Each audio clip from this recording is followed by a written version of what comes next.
బాధ్యత ఈ విషయం మీద తీర్మానం ప్రవేశపెట్టవలసిందిగా ఏలూరు సాంబశివరావు గారిని, అందరికీ సుపరిచితులు, ఎమ్మెల్యే గారు, కాన్సిక్యూటివ్గా ఎమ్మెల్యేగా గెలిచినటువంటి వ్యక్తులు, ప్రతిపక్షంలో కూడా తన గళాన్ని గట్టిగా వినిపించినటువంటి వ్యక్తులు, వారిని ఈ తీర్మానం ప్రవేశపెట్టవలసిందిగా కోరుతున్నాం.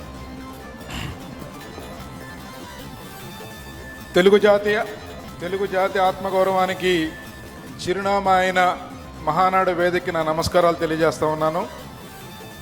ఈ మహానాడు కేవలం ఒక పార్టీ సమావేశం కాదు, ఇది తెలుగు జాతి భవిష్యత్ దిశకి నిర్ణయించే ఒక ఆలోచనల వేదిక.